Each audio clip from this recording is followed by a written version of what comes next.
Dear students, welcome back. West Bengal SLST, आप कहेंगे ये क्या है? यदि आप नहीं जानते हैं तो ये दूसरे स्टेट से है, लेकिन वेस्ट बंगाल के स्टूडेंट को इस एग्जाम का बहुत बहुत सालों से इंतजार था। मुझे बताया गया है कि 2025 में ये एक दशक के बाद हो रही है, 10 सालों के बाद, और इसमें 36,000 शिक्षकों की भर्ती इस एग्जाम से की जाएगी। उसकी एक पेपर मेरे एक बहुत ही प्रिय स्टूडेंट राजू पॉल ने भेजा है, पॉलिटिकल साइंस का। इसके 2 ही पेपर अवेलेबल ही हैं, शायद इसके पहले 10 साल पहले हुई थी 2016 में, तो उन्होंने उसका पेपर भेजा। उसके पहले का तो पेपर शायद मौजूद भी नहीं होगा। तो पॉलिटिकल साइंस का पेपर उन्होंने भेजा है, तो मैंने ये कोशिश की है कि इसको बहुत ही इलॉबरेट वे में, मतलब इतना ज्यादा कि आपके पास बहुत सारे इंफॉर्मेशन हो, इसको एनालाइज करने का और एक इंपॉर्टेंट इंफॉर्मेशन भी देने का, जो आगे मैं बताऊंगा। तो चलिए, यदि आप पहली बार इस वीडियो को देख रहे हैं, पहली बार इस चैनल को देख रहे हैं, आपका बहुत बहुत स्वागत है। आप पहुंच चुके हैं पॉल साइंस हेल्प चैनल पे, जो एक छोटा सा प्रयास है रिसर्च बेस्ड सोशल साइंस के नॉलेज, खास करके पॉलिटिकल साइंस को शेयर करने का इंजॉयबल वे में, बट एग्जामिनेशन पर्पस से।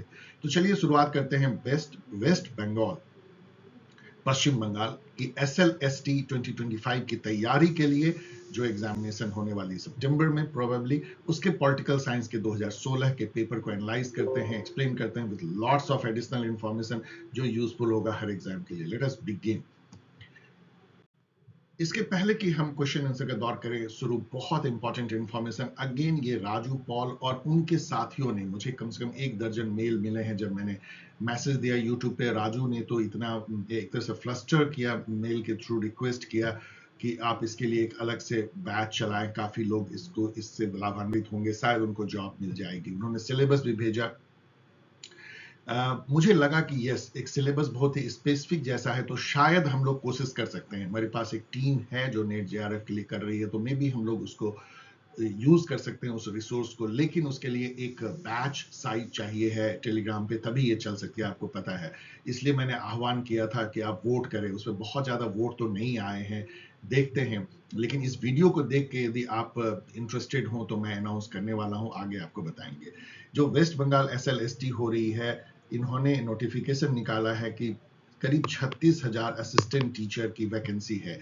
वैसे तो वेस्ट बंगाल में जो टीचर के भर्ती को लेकर हुई, उससे थोड़ी विश्वास लोगों में कम हुआ है, लेकिन मेरा ये कहना है कि कीप योर फेथ, और कुछ तरीका भी नहीं है। आशा करें कि आगे सब ठीक रहेगा, लेकिन अपना काम तो आपको करना चाहिए। और एक कम्पिटिटिव एग्जाम से हो रहा है कोर्ट के ऑर्डर के बाद, तो मुझे लगता है इसमें काफी दम है और ये आपको बहुत आगे ले जा सकता है, यदि आप इसमें विश्वास रख करके तैयारी करें तो ये अनाउंसमेंट निकाली गई है। इतनी बड़ी वैकेंसी है, इसमें लाखों स्टूडेंट भाग लेंगे, तो आप बहुत अच्छा इसमें कर सकते हैं। इसकी सिलेबस उन्होंने दे दी है, तो बहुत आराम से तैयारी कर सकते हैं। ये उसके टेंटेटिव डेट है। अगेन, ये सब राजू पॉल ने मुझे भेजा है। आप 16 जून से जो है ऑनलाइन एप्लीकेशन शुरू हो जाएगी, फिर उसके बाद जुलाई तक एप्लीकेशन चलेगी। टेंटेटिव डेट जो एग्जाम का है सितंबर है, हो सकता है सितंबर के लास्ट में हो, पहले हो, अभी काफी टाइम है। और उसके बाद अक्टूबर में रिजल्ट निकलेगा, आप इस सबको पढ़ सकते हैं। अब मैं जो अनाउंस कर रहा हूं, शायद राजू को तो बहुत खुशी होगी और भी बहुत स्टूडेंट को, लेकिन इसमें एक डिस्क्लेमर है, मैं बताऊंगा क्या। ये एक कोर्स हम लोग प्लान कर रहे हैं आप लोगों के रिक्वेस्ट पे, वेस्ट बंगाल SLST 2025। आप इसमें रजिस्टर कर सकते हैं। इस पे आप मेल भेजिए, polsciencehelp polschelp@gmail.com पे अपना नेम भेजिए, नेम, टेलीग्राम ID, क्योंकि टेलीग्राम पे बनेगी, and mobile number as usual. लेकिन इसमें एक डिफरेंस है इस बैच में और दूसरे में। यहाँ पे आपको सीधा जो है एक टेलीग्राम में ज्वाइन कराया जाएगा without any course fee and all, क्योंकि हम लोगों को पता नहीं है कि कितने स्टूडेंट इसमें इंटरेस्टेड होंगे। आप सीधा एक टेलीग्राम ग्रुप में आएंगे। उस टेलीग्राम ग्रुप में जब इनफ स्टूडेंट आ जाएंगे, तब हम लोग उन ग्रुप में पूछेंगे कि भाई आप इस कोर्स को पेड बेसिस पे करने के लिए रेडी हो या नहीं हो, and then we will discuss about the fee and all, and तब हम लोग आगे बढ़ेंगे। सो ग्रुप केवल अभी इसलिए बन रही है टू जस्ट सी कि कितने स्टूडेंट जो हैं वो इंटरेस्टेड हैं इस क्रैश कोर्स बैच को ज्वाइन करने के लिए। तो आपसे अनुरोध है कि केवल आप ही ना ज्वाइन करें, अपने जितने साथी हैं, और ये मत सोचिए कि लोग ज्वाइन कर लेंगे तो क्या हो जाएगा। नॉलेज केवल शेयर करने से बढ़ता है, ये एकदम हजारों सालों से ये प्रूव्ड है। तो आप सबको बताएं कि सर ने ये बैच शुरू करने की हम लोगों के रिक्वेस्ट पे कोशिश की है, व्हाट्सएप ग्रुप के थ्रू, सोशल मीडिया के थ्रू, वर्ड ऑफ माउथ के थ्रू, जिससे कि अधिक से अधिक स्टूडेंट जो है रजिस्टर कर पाए, तभी हम आगे इस पे डिसाइड कर पाएंगे। तो आप रजिस्टर कीजिए अधिक से अधिक संख्या में। और यदि आप किसी बुक की तलाश में हैं जो कि इस तरह के एग्जामिनेशन के लिए आपको हेल्प करे, सेट असिस्टेंट प्रोफेसर, तो ये बुक आपके लिए काफ़ी यूजफुल होगी। यूजीसी नेट एग्जाम गाइड, उसके अलावा सीयूईटी पीजी एग्जाम गाइड भी इस तरह के एग्जाम के लिए तो बहुत ही अच्छी है। और ऑब्जेक्टिव पॉलिटिकल साइंस तो आप लोगों ने इसको फेमस बनाया है। इसमें one of the best 1500 question जो पॉलिटिकल साइंस के हो सकते हैं, हर लेवल के, मॉडरेट से लेके टफ लेवल, इजी लेवल, और सभी पॉपुलर क्वेश्चन इसमें मौजूद हैं। और यूजीसी नेट के लिए स्पेसिफिक जो है 1000 एमसीक्यू की बुक है, जिसमें कि बेस्ट जो है यूजीसी नेट से रिलेटेड जो क्वेश्चन है सिलेबस में, सॉरी, इसमें है। इसकी डायरेक्ट लिंक डिस्क्रिप्शन बॉक्स में दी गई है, वहां आप क्लिक करके आप इसको देख सकते हैं। तो अब चलिए हम लोग क्वेश्चन आंसर का दौर शुरू करते हैं। और इसके पहले की क्वेश्चन आंसर का दौर शुरू हो इस पेपर का, मैं कुछ डिस्क्लेमर दूंगा इस पेपर पे। ये पेपर बहुत ही ब्यूटीफुल पेपर है, 55 क्वेश्चन है, और इसके क्वेश्चन जो है वैसे हैं जैसे कि होने चाहिए। थोड़े क्वेश्चन आसान लेवल के हैं, लेकिन कुछ क्वेश्चन आपको जो है बम्प कर सकते हैं या आपको बाउंसर जैसे लगेंगे और आप थोड़े चौंक जाएंगे, इस टाइप के हैं। अधिकतर क्वेश्चन लेवल 1 के हैं। लेवल 1 ये होता है कि भारत का प्रधानमंत्री कौन है, और लेवल 2 क्वेश्चन उसी पे होता है कि भारत का प्रधानमंत्री कैसे चुना जाता है। इस टाइप के जो क्वेश्चन होता है लेवल 2, लेवल 3 भी हो सकता है, उसके अंदर बहुत सारी बातें आपको पूछी जा सकती हैं। अधिकतर क्वेश्चन इसमें लेवल 1 है, लेकिन क्वेश्चन बहुत आसान भी नहीं है, मीडियम लेवल के क्वेश्चन है, और बहुत ही अच्छे इंफॉर्मेशन भी देते हैं। कुछ क्वेश्चन इसमें रॉन्ग है, जो कि गलत है, इसका मतलब है कि बहुत अच्छे से क्वेश्चन नहीं फ्रेम किया गया है। कुछ क्वेश्चन इनवैलिड हैं, किसी में 2-2 आंसर भी सही है, और कुछ क्वेश्चन मुझे लगा कि थोड़े वेग भी हैं, जो पूछे नहीं जाने चाहिए। तो चलिए शुरुआत करते हैं क्वेश्चन आंसर के दौर का। तो आइए चलिए करते हैं शुरुआत क्वेश्चन आंसर के दौर, और उसके थ्रू अपने नॉलेज को थोड़ा और बढ़ाने की कोशिश एक ब्यूटीफुल वे में। आंखें बंद करके भी आप सुन सकते हैं इस भाषण को, और लेकिन आंखें खुले रखे तो आपको पीली और लाल कुछ पट्टियां दिखाई पड़ेंगी, उसमें कुछ एडिशनल इंफॉर्मेशन। वैसे मैं काफी कुछ बोलूंगा तो उससे भी आप सुन सकते हैं। चलिए शुरुआत करते हैं। The term political science was first use in which country? ये पहला ही क्वेश्चन आपको इस पेपर का आपको बम्प कर सकता है, परेशान कर सकता है, क्योंकि पॉलिटिकल साइंस वैसे तो एरिस्टोटल जो है वही इसको यूज करते हुए एंशियंट ग्रीस में दिखते हैं, लेकिन मॉडर्न काल में देखें तो क्या यूके है, फ्रांस है, इटली है, यूएसए।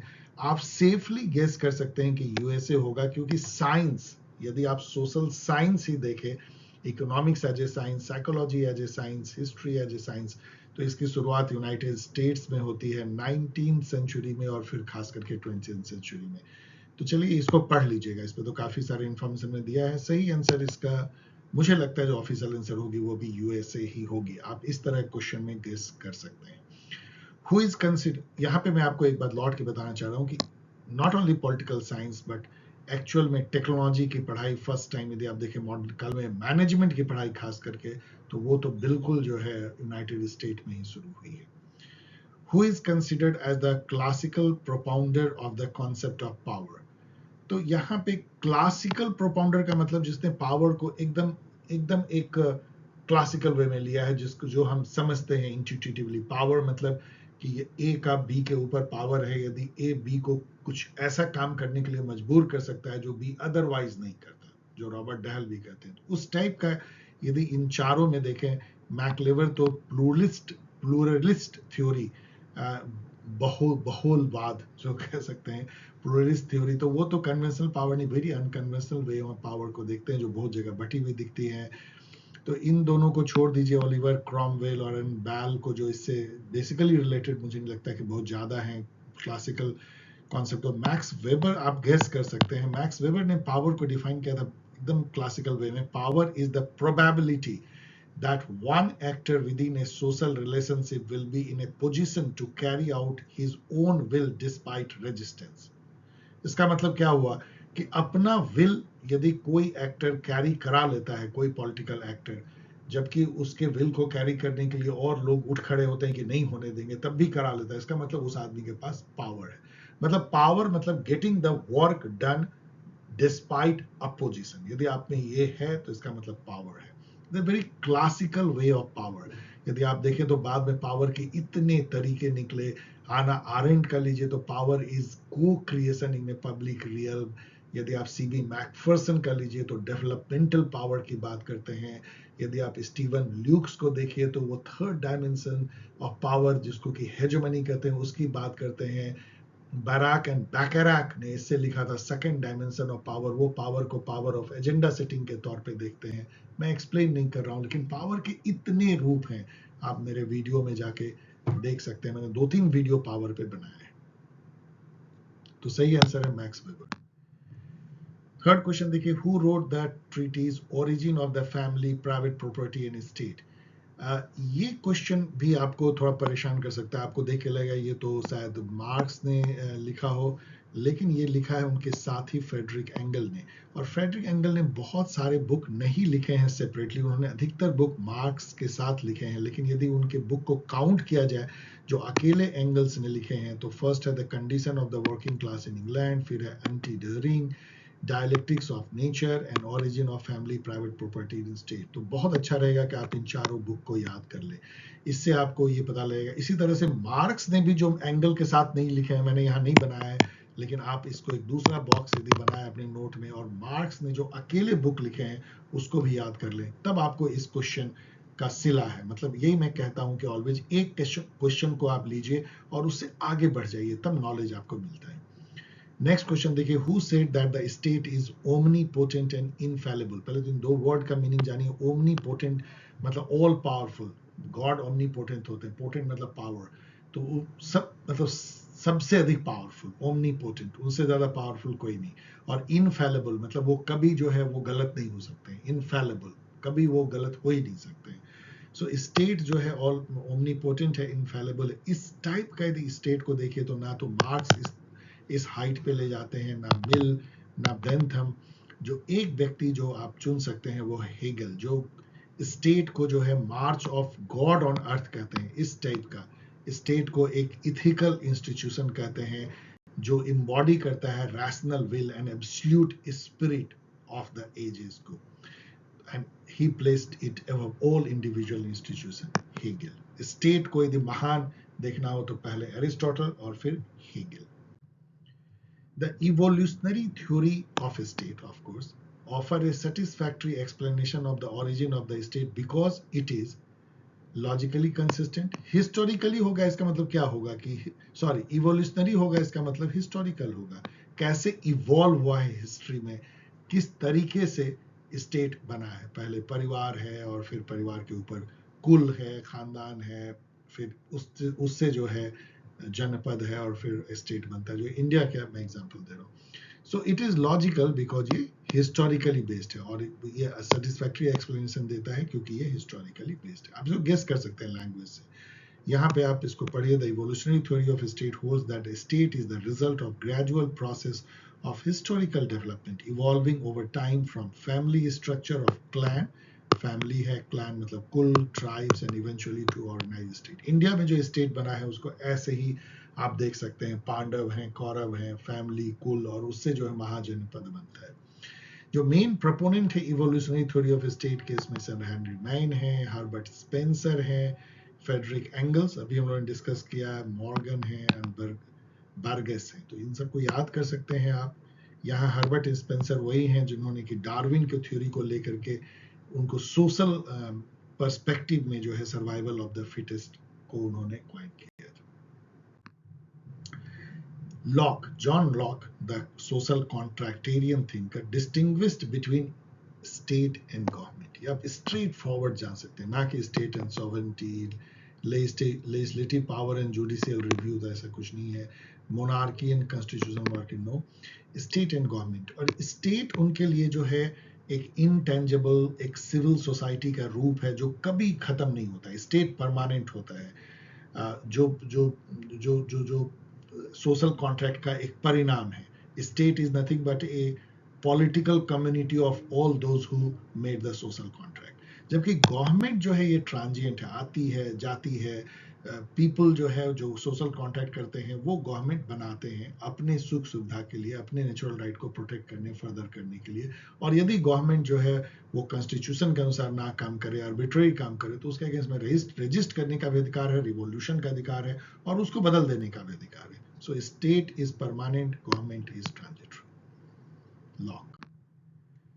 7 देखिए, the view that the state is an ethical institution which is indispensable for the full moral development of man is attributed to. Again Hegel लौट के आ जाएंगे, लेकिन यहाँ पे इस तरह से नहीं है। क्लासिकल लिबरल्स हैं, गिल्ड सोशलिस्ट हैं, सोशल कॉन्ट्रैक्चुअलिस्ट्स हैं। तो इन सब में यदि आप देखेंगे तो हेगल क्या थे? एक आइडियलिस्ट थे, जर्मन आइडियलिस्ट, मतलब जर्मन आइडियोलॉजी के बहुत बड़े थिंकर। तो आइडियलिस्ट जो है लाइक हेगल हो चाहे टी.एच. ग्रीन हो, वो स्टेट को एक इथिकल इंस्टीट्यूशन के रूप में देखते हैं जो कि हमारे इंडिविजुअल के मोरल डेवलपमेंट, उसके फुलफिल्ड लाइफ के लिए वो मस्ट है, ethical institution, idealist.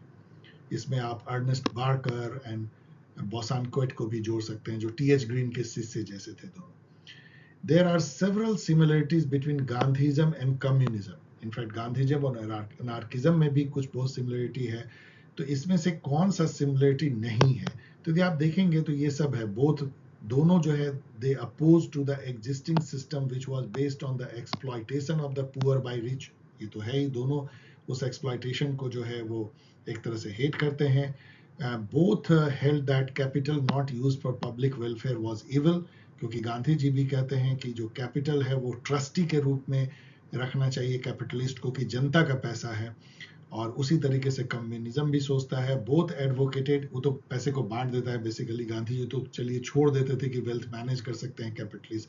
Both advocated a better deal to the worker to insure social equality. Gandhi ji ने भी कितने मिल मजदूरों के लिए इवन सत्याग्रह भी किया।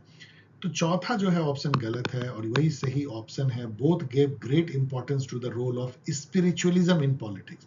Of course Gandhi ji gave, लेकिन आप कम्युनिज्म के साथ स्पिरिचुअलिज्म नहीं जोड़ सकते हैं। तो ये गलत दिया है कि दोनों में सिमिलरिटी। नो।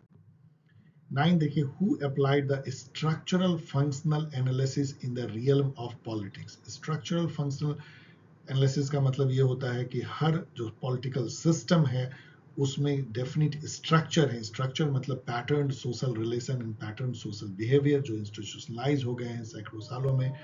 जैसे फैमिली है, मैरिज है, आपका स्कूल कॉलेज, सभी एक स्ट्रक्चर है। इवन मतलब military, police, parliament, all are structured, लेकिन they are structured because it represent और डिनोट्स पैटर्न सोशल रिलेशन और बिहेवियर। तो और हर स्ट्रक्चर जो है एक खास फंक्शन करता है सिस्टम को मेंटेन करने के लिए, एनवायरनमेंट से अडॉप्ट करने के लिए। इसीलिए सिस्टम में वो स्ट्रक्चर की बनी हुई है, नहीं तो स्ट्रक्चर वो खत्म हो जाता। तो इस तरह के जो एनालिसिस होती है उसको स्ट्रक्चरल फंक्शनल एनालिसिस कहते हैं। ये पॉलिटिकल साइंस में गैब्रियल एलमंड को ये श्रेय जाता है कि उन्होंने 1960s में जो है स्ट्रक्चरल फंक्शनल एनालिसिस लेकर के आए। लेकिन उनके जो गुरु थे जिससे उन्होंने इसको इंस्पायर हुए वो टैलकट पार्सन थे। वो एक सोशियोलॉजिस्ट थे वेरी फेमस। उन्होंने एक बुक लिखा था द सोशल सिस्टम 1951 में, जिसमें उन्होंने एजिल पैराडाइम दिया था। मैं यहाँ एक्सप्लेन नहीं करूंगा। उनका ये कहना था कि हर स्ट्रक्चर जो सोशल सिस्टम में है वो 4 फंक्शन कर सकता है: अडेप्टेशन, गोल अटेनमेंट, इंटीग्रेशन, लेटेंसी। पढ़ लीजिएगा। और उसी से इंस्पायर होके इन्होंने जेम्स कॉलमिन के साथ एलमंड ने बुक लिखा था पॉलिटिक्स ऑफ डेवलपिंग एरिया 1960 में, जिसमें उन्होंने स्ट्रक्चरल फंक्शनल एनालिसिस को फर्स्ट टाइम एक्सप्लेन किया, गैब्रियल एलमंड। 10 नंबर क्वेश्चन देखिए, which one of the following theories claims to be the only school of socialist doctrine which is the product of workers themselves। ये question खासा tough हो सकता है क्योंकि आप इन सभी सोशलिज्म में, फेबियन सोशलिज्म, गिल्ड सोशलिज्म, खास करके आपको कंफ्यूज कर सकता है। आपको लगेगा गिल्ड सोशलिज्म है, लेकिन इसका सही आंसर है सिंडिकलिज्म। उसका कारण क्या है कि सिंडिकलिज्म में डायरेक्ट जो है वर्कर कंट्रोल लेता है और वो डायरेक्ट एक्शन भी कर सकता है और अपना जो अफेयर है फैक्ट्री उसको पूरी तरह से मैनेज कर सकता है। गिल्ड सोशलिज्म जो है वो जो है एक तरह का इंटेलेक्चुअल और रिफॉर्मिस्ट लीडरशिप होते हैं दोनों में। गिल्ड सोशलिज्म थोड़ा ज्यादा रेडिकल है, लेकिन उसमें भी जो लीडरशिप है वो लेबर के पास खुद नहीं होकर के इंटेलेक्चुअल लीडर्स के पास होती है, like GDH, Cole and all. जबकि फेबियन सोशलिज्म में तो और भी जो है इंटेलेक्चुअल लीडरशिप और बहुत ही मॉडरेट वे में, लेबर का बहुत ज्यादा रोल उसमें होता नहीं है। सो सिंडिकलिज्म। 11 नंबर क्वेश्चन देखिए, which of the following thinkers has been described by Barker, Ernest Barker, as the prophet of an empty liberty and abstract individualism. ये तो अब बहुत ही फेमस क्वेश्चन हो गई है, and every student remember it, क्योंकि इसको मैंने ही कितने जगह एनालाइज किया है। और ये उन्होंने जॉन स्टुअर्ट मिल को कहा था। क्यों कहा था? क्योंकि मिल ने जिस तरीके से निगेटिव या इंडिविजुअलिस्टिक लिबर्टी की वकालत की थी ओन लिबर्टी में, उसको वो कहते हैं कि वो एब्स्ट्रैक्ट इंडिविजुअलिज्म को जन्म देता है, जो कि ये कहता है कि इंडिविजुअल का अपने माइंड बॉडी पे 100% कंट्रोल है, वो किसी को दूसरे के जवाबदेह नहीं है। तो समाज और जो परिवार या जो कुटुंब या कम्युनिटी वो कहीं ना कहीं पीछे रह जाती है, और जो इंडिविजुअल जो है अपनी सोशल रिस्पॉन्सिबिलिटी और कम्युनिटी कॉन्टेक्स्ट से कट जाता है। So prophet of empty liberty, Mill. The concept of legal sovereignty was first time put forward by, इस पे मैं क्वेश्चन मार्क लगा रहा हूँ, ये क्वेश्चन मेरे अनुसार से गलत है। लीगल सॉवरेंटी फर्स्ट टाइम देखे तो जॉन ऑस्टिन जो है वो सही आंसर होता, ब्रिटिश ज्यूरिस्ट जिन्होंने कि लीगल सॉवरेंटी का कॉन्सेप्ट फर्स्ट टाइम दिया। लेकिन यहाँ पे वो है ही नहीं, तो जो सेकंड बेस्ट ऑप्शन है वो हॉब्स हो सकता है। हॉब्स ने जो है सॉवरेंटी का कॉन्सेप्ट दिया, ना कि लीगल, लेकिन फिर भी उनका कुछ कुछ जो था जो लीगल पॉजिटिविज्म से मिलता था, तो आप कह सकते हैं। जैसे उन्होंने ये कहा था कि law is the command of that person whose precept contain in the reason of obedience. इसके अलावा उन्होंने कहा था कि कुछ भी जस्ट या अनजस्ट नहीं है, जो कानून के अनुसार है वो जस्ट है, जो कानून के अनुसार नहीं है वो अनजस्ट है। लॉजिकल पॉजिटिविज्म मतलब कि जो कानून में लिखा है वही मोरल है, वही लीगल है, वही सही है, वही जस्ट है, इस टाइप की बात है। तो आप कह सकते हैं कि Hobbes will be the second best answer, but the best answer would have been John Austin. इसके लाइन का मीनिंग क्या है? इसका मीनिंग है कि लॉ जो है सॉवरेन का कमांड है, और सॉवरेन ऐसा व्यक्ति है जिसके बातों को मानना ही लॉजिकल है। मतलब आप सिविल सोसाइटी बनाते ही इसलिए हो कि सॉवरेन की बात को आप मानो। और एक बात और आप समझिए कि उन्होंने ये कहा था कि सॉवरेन का जो कमांड है वो लॉ है, लेकिन सॉवरेन खुद उस लॉ से ऊपर है, लॉ उस पर लागू नहीं होता है। तो जैसे होता है ना लॉ का जो कॉन्स्टिट्यूशनल स्टेट है या अभी का जो मॉडर्न स्टेट है कि सेम लॉ जो है गवर्नमेंट पे भी लागू है, वो हॉब्स के नजर में नहीं था। उसके लिए जो सॉवरेन था या जो गवर्नमेंट था वो एक लेवाइथन था, उसके पास असीमित पावर थी, और वो किसी कानून से बंधा हुआ नहीं था, पर्टिकुलरली उस कानून से तो बिल्कुल नहीं जो वो खुद जिसका वो निर्माता है। 30 नंबर क्वेश्चन देखिए, the basis of nationalism is a wider social and economic communication system is the opinion of. अब ये जो है यहाँ पे तो और आप कंफ्यूज कर सकते हैं, लेकिन यहाँ कम्युनिकेशन सिस्टम मतलब नेशनलिज्म जो है वो कम्युनिकेशन सिस्टम का एक रूप है, मतलब it is a wider social and economic communication system. तो ये आप सोचेंगे कि कम्युनिकेशन सिस्टम को इन चार थिंकर में सबसे ज्यादा किसने बढ़ावा दिया, तो वो कार्ल ड्यूस है। कम्युनिकेशन थ्योरी जो पॉलिटिकल साइंस में लेके आते हैं, नर्व्स ऑफ द गवर्नमेंट, इनका बुक याद रखिएगा। कार्ल ड्यूस के बारे में मैंने यहाँ बहुत कुछ लिखा है, इसको पढ़ लीजिएगा, कैसे वो कम्युनिकेशन के रोल को नेशनल आइडेंटिटी गढ़ने में इंपॉर्टेंट माना है। यहाँ पे आपको हैरोल्ड लास्की दिखते हैं, इसकी इनके बारे में बहुत कुछ आप पढ़ सकते हैं इस क्वेश्चन के थ्रू।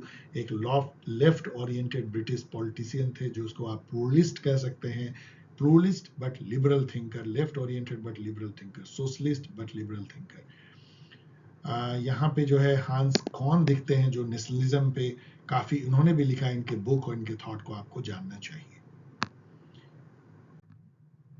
14 नंबर क्वेश्चन देखिए, the concept of citizenship in a globalizing world is in. अब यहाँ पे देखिए सबसे बड़ा लाइन कौन है ये, और सबसे सही वही है।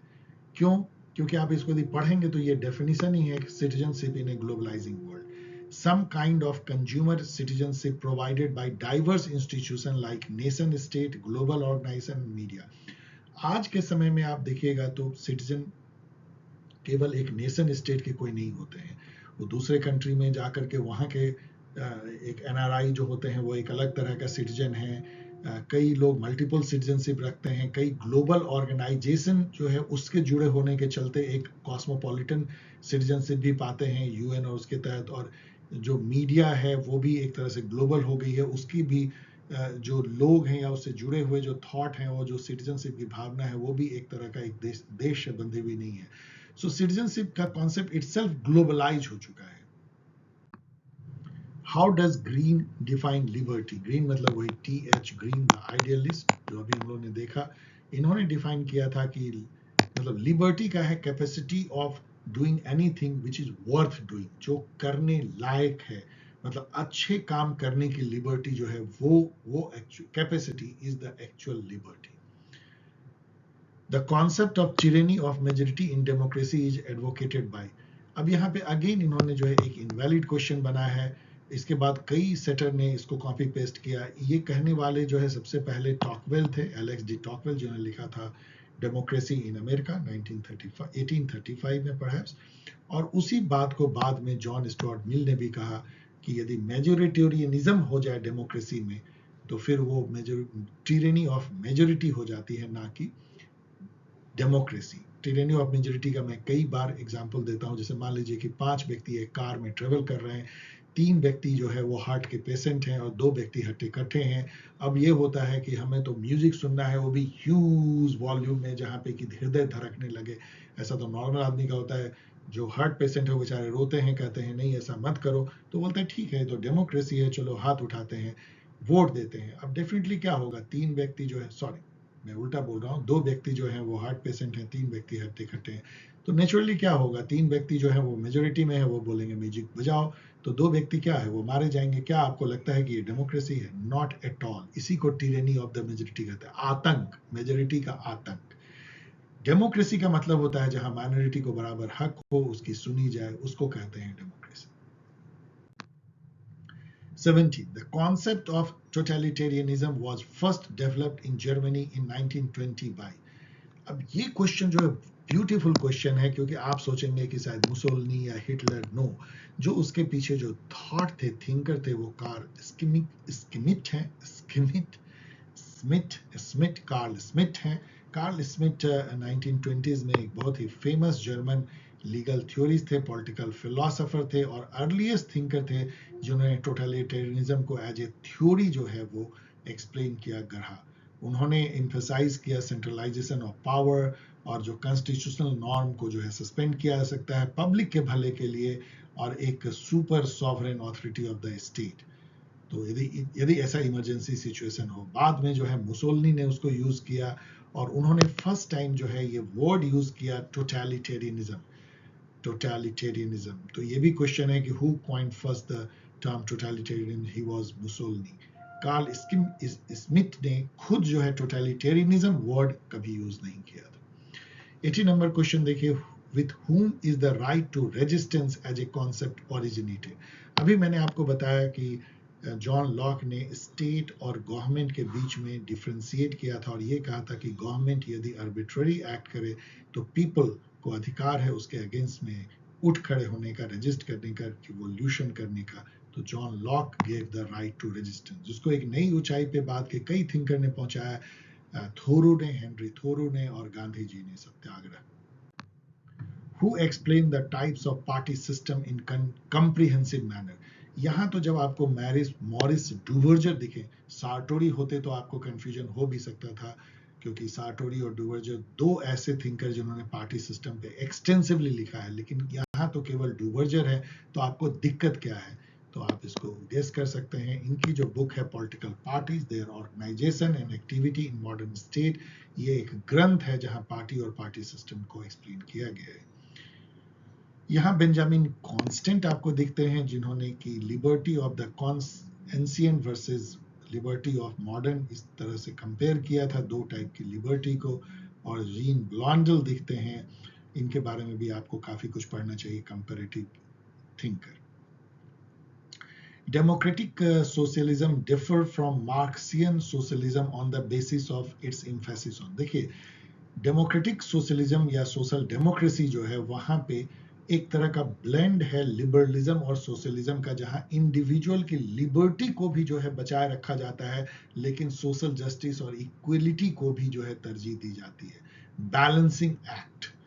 तो फ्रीडम ऑफ द इंडिविजुअल के बेसिस पे। मार्क्सियन सोशलिज्म में इंडिविजुअल की फ्रीडम एक तरह से खो जाती है। जो सिस्टम, वैसे तो मार्क्स ने इंडिविजुअल फ्रीडम की वकालत की थी, लेकिन जो सिस्टम एक्चुअल में आती है कम्युनिज्म की या मार्क्सिज्म की, उसमें फ्रीडम ऑफ द इंडिविजुअल कहीं ना कहीं लूज कर जाता है।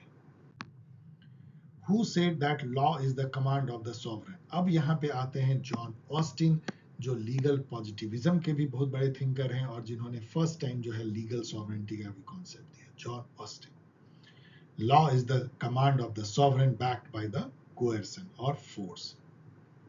Austin, what is a codified constitution? Codified मतलब जिसको कि बुक में लिख दिया गया है, इन्यूमरेट कर दिया गया है, एक या एक से अधिक बुक में। यहाँ पे आपको हेस्ट नहीं होना है। यदि ये लिख दिया जाए कि available in one single written document, तो ये ठीक है, ये गलत नहीं है, लेकिन इससे अच्छा ऑप्शन यहाँ है one which writes down each and every custom convention. No, ऐसा कभी हो ही नहीं सकता कि हर कस्टम कन्वेंशन को कॉन्स्टिट्यूशन लिखे। ये अलग बात है कि बहुत सारे कस्टम और कन्वेंशन उसमें लॉ बन के आते हैं, लेकिन बहुत सारे उसमें नहीं भी रहते हैं। One in which all the provisions are put together in one or more document. This is the best. ये सबसे बड़ा स्टेटमेंट है, सबसे सही स्टेटमेंट। एक या एक से अधिक डॉक्यूमेंट में, इंडिया का, यूएसए का एक में है, ब्रिटेन का बहुत सारे डॉक्यूमेंट में बिखरा हुआ है, कई कंट्री का और सारे डॉक्यूमेंट बिखरा हो सकता है। One which is ratified by the adult citizen of the state in a referendum. नहीं, ऐसा कुछ, ऐसी कोई बात नहीं। इंडिया का भी रेफरेंडम नहीं हुआ तो क्या कॉन्स्टिट्यूशन नहीं है? 23rd देखिए, what was the exact constitutional status of the Indian Republic on 26 जनवरी 1950 जब हमारा कॉन्स्टिट्यूशन लागू हो। वैसे तो लागू 26 नवंबर 1949 को ही हो गया था, लेकिन एक तरह से हम लोगों ने उसको लागू किया 26 जनवरी 1950 को। उस समय में जो हमारा प्रियम्बल कहता है कि we were a sovereign democratic republic, बाद में सेकुलर और सोशलिस्ट ये वर्ड 42nd अमेंडमेंट से डाला गया 1976 में। इसीलिए at that time we were called a sovereign democratic republic. 24 देखिए, bicameralism is must for a federal state because. ये क्वेश्चन बहुत ही अच्छा है। क्यों जो है फेडरलिज्म में बाई कैमरलिज्म मतलब दो हाउस पार्लियामेंट का होना अच्छा माना जाता है या मस्ट माना जाता है? क्योंकि एक हाउस जो है वो जो फेडरेटिंग यूनिट है, जिसको इंडिया में हम स्टेट कहते हैं, कहीं पे प्रोविंसेस कहते हैं, कहीं पे कैंटन कहते हैं, कहीं पे लैंडर्स कहते हैं, कहीं पे काउंटी कहते हैं, उसको जो है एक तरह का इक्वलिटी देने का, उसकी आवाज को सुनने का फेडरल लेवल पे जो है एक प्रयास है। इसीलिए it will uphold the principle of equality of the state, चाहे वो इक्वलिटी ब्रूट इक्वलिटी हो या प्रोपोर्शनल इक्वलिटी। इंडिया में प्रोपोर्शनल इक्वलिटी है क्योंकि हर जो स्टेट है उसके राज्यसभा में उसके पॉपुलेशन के अनुसार, एमएलए के अनुसार जो है वहां पे वो मेंबर भेजते हैं। अमेरिका में एब्सोल्यूट या ब्रूट इक्वालिटी है बिटवीन स्टेट, चाहे स्टेट छोटा हो चाहे बड़ा, वो इक्वल नंबर ऑफ सीनेटर को भेजता है सीनेट। 25 देखिए, where in the constitution of India is the word federal mention. ये तो बच्चे बहुत अच्छे से याद कर लेते हैं कि फेडरल वर्ड तो कॉन्स्टिट्यूशन में कहीं मेंशन है ही नहीं, none of these. In fact article 1 declare करता है India, that is Bharat, will be union of state. ये यूनियन स्टेट कहता है, इसीलिए इंडिया को थिंकर्स लाइक केसी वेयर जो है क्वाज़ाई फेडरल कहते हैं। इवन सर आइवर जेनिंग्स ने भी कहा था कि ये federalism with strong centralising tendency है। तो इसको पूरी फेडरल लोग मानने के लिए तैयार नहीं होते, इतना स्ट्रॉन्ग सेंटर है और इतना वीक स्टेट है, इसलिए फेडरल वर्ड कहीं पे ऐसे फॉर्मल यूज ही नहीं हुआ है। The measures of preventive detention जो है वो किस आर्टिकल में मेंशन्ड है? मैंने एक पूरा स्लाइड जो है इस पे दिया है, आर्टिकल 22 आपको पढ़ना चाहिए। इनफैक्ट इस आर्टिकल में चूंकि प्रिवेंटिव डिटेंशन का जिक्र है, इसलिए इसको नेसेसरी न्यूसेंस भी कहा जाता है, नेसेसरी इविल भी कहा जाता है। अब यदि आप वंडर कर रहे होंगे कि ये क्या भला है प्रिवेंटिव डिटेंशन, तो ये समझिए कि आप घर में बैठे हुए हैं और पुलिस आपको आए और बोले कि आपको हम गिरफ्तार करते हैं। आप बोलोगे भाई मैंने क्या क्राइम किया है? पुलिस बोले आपने कोई क्राइम नहीं किया है, लेकिन हमें लगता है कि फ्यूचर में आप क्राइम करोगे, इसलिए आपको समाज को बचाने के लिए आपको पहले ही जो है एक तरह से प्रिवेंटिव मेजर करते हुए आपको हम डिटेन कर रहे हैं, आपको अरेस्ट कर रहे हैं। ये कितना ड्रैकोनियन हो सकता है आप सोचो। लेकिन ये भी सोचो कि कोई टेररिस्ट यदि प्लान कर रहा है और सरकार को पता लग गया, तो क्या इंतजार करेगा कि वो बॉम्ब फोड़े और तब उसको गिरफ्तार करे? इस चलते जो है प्रिवेंटिव डिटेंशन इंडिया ऐसे कंट्री में रिक्वायर्ड भी है। और ये चूंकि भले लोगों को भी और सही लोग भी कई बार जैसे होता है ना कि सत्तू में घुन पिस जाते हैं, गेहूं में घुन पिस जाते हैं, तो कई बार निर्दोष लोग भी बेचारे परेशान हो सकते हैं इसमें, इस चलते इसको नेसेसरी एविल कहा जाता है। आर्टिकल 22, तो आर्टिकल 22, अब चलिए यहाँ पे कुछ आर्टिकल बहुत इंपॉर्टेंट है। Article 21, life and personal liberty, freedom of life and personal liberty, जिससे कि सारे जुडिशियल एक्टिविज्म निकलते हैं, सारे और फंडामेंटल राइट का एक्सपेंशन होता है। आर्टिकल 32 है right to judicial remedy to guarantee fundamental right. आपका फंडामेंटल राइट यदि आहत हो तो आप आर्टिकल 32 को यूज करते हुए सीधा सुप्रीम कोर्ट में आप रिट पिटिशन दायर कर सकते हैं। देन आर्टिकल 20 जो है, ये भी right to life and personal liberty से कई केसेस में मतलब आपको अपने अगेंस्ट ही गवाह नहीं बना सकता, इस टाइप की कई बातें ऐसी है जो कि आपको फ्रीडम से जुड़ी हुई है। आर्टिकल 20 को आप ठीक से पढ़ लीजिएगा। ये मैं कह रहा था आर्टिकल 22, ये बहुत इंपॉर्टेंट इसलिए है क्योंकि कोई जब पर्सन अरेस्ट होता है तो उसके क्या राइट्स होते हैं वो इसमें वर्णित है। और यहाँ पे देखिए प्रिवेंटिव डिटेंशन की बात की गई है कि ये उस पर लागू नहीं होगा। और फिर प्रिवेंटिव डिटेंशन से आपके बचाव के लिए भी कुछ कुछ है कि यहाँ पे ये इस पर क्वेश्चन भी बन सकता है कि एक एडवाइजरी बोर्ड कंसिस्ट होगा और उस एडवाइजरी बोर्ड के एडवाइस पे ही जो है आपको 3 महीने से ऊपर जो है प्रिवेंटिव डिटेंशन में रखा जा सकता है। कुछ तो है सेफगार्ड, लेकिन फिर भी ये बहुत ही ड्रैकोनियन हो सकता है। 27 देखिए, in India freedom of press is. अब यहाँ पे देखिए सबसे लंबा स्टेटमेंट, सबसे सही statement, implied in the fundamental right to freedom of speech and expression under article 19(1)(a). ये जो है 19(1)(a) में जो है, सॉरी 19(1)(a) में right to freedom of speech and expression है आर्टिकल 19 के तहत, 6 फ्रीडम के तहत। कई केसेस ऐसे इंडिया में हुए, एक बहुत लंबी लिस्ट है जिसमें सबसे फेमस जो है Bennett Coleman versus Union of India है, ब्रिजभूषण, मेनी अदर मैंने यहाँ पे दिया है। इन सब में कोर्ट ने लगातार कहा कि फ्रीडम ऑफ प्रेस, कहीं पे आप देखेंगे तो कॉन्स्टिट्यूशन में, इंडियन कॉन्स्टिट्यूशन में स्पेसिफिकली मेंशन नहीं है फ्रीडम ऑफ प्रेस, लेकिन ये कोर्ट ने कहा, सुप्रीम कोर्ट ने, कि ये अंतर्निहित है, ये इम्प्लाइड है। ऐसा माना जा सकता है कि fundamental right to speech and expression जो है आर्टिकल 19(1)(a), उसमें फ्रीडम ऑफ प्रेस भी नहीं था, इसलिए ये फंडामेंटल राइट है कि प्रेस का फ्रीडम को बरकरार रखा जाए। 28, the doctrine that fundamental rights cannot be amended under article 368 was propounded by the Supreme Court of India in the case of। तो ये तो एक लंबी जो है एक सिलसिला चला। सबसे पहले यदि आप देखिएगा तो शंकरी प्रसाद केस थी सुप्रीम कोर्ट में, जिसने कि शायद 51 में ही जिसने ये कह दिया कि नहीं, पार्लियामेंट को पूरा अधिकार है फंडामेंटल राइट या किसी भी पार्ट को अमेंड करने का। तो वो तो बहुत ही कंसिलिएटरी टाइप का था अप्रोच सुप्रीम कोर्ट का, जो कि गवर्नमेंट को सपोर्ट करता था, लेजिस्लेचर को सपोर्ट करता था कि वो अमेंड कर सकते हैं किसी भी पार्ट को। लेकिन उसके 16-17 साल बाद जो है 1967 में गोलकनाथ केस बहुत फेमस हुआ, जिसमें कि ये सुप्रीम कोर्ट ने एक तरह से आदेश दे दिया कि फंडामेंटल राइट जो है वो लॉ नहीं है, सॉरी मतलब जो अमेंडमेंट है अंडर आर्टिकल 368 वो नॉर्मल लॉ नहीं है, और इसीलिए जो है वो एक, sorry I am just telling reverse. Golaknath case में सुप्रीम कोर्ट ने ये कह दिया कि जो आर्टिकल 368 के तहत जो अमेंडमेंट होते हैं वो भी एक लॉ है, लॉ, ये जो वर्ड है लॉ। और आर्टिकल 32 में ये लिखा हुआ था कि कोई भी लॉ यदि पार्लियामेंट बनाती है और वो फंडामेंटल राइट को इन्फ्रिंज करता है तो वो उस जहां तक इन्फ्रिंज करता है वो नल एंड वॉइड हो जाएगा। इस बेसिस पे गोलकनाथ केस में सुप्रीम कोर्ट ने ये आदेश दे दिया कि पार्लियामेंट जो है फंडामेंटल राइट को अमेंड कर ही नहीं सकती है, क्योंकि जैसे ही करेगी वैसे उस पर 13(2) लागू हो जाएगा और नल एंड वॉइड हो जाएगा।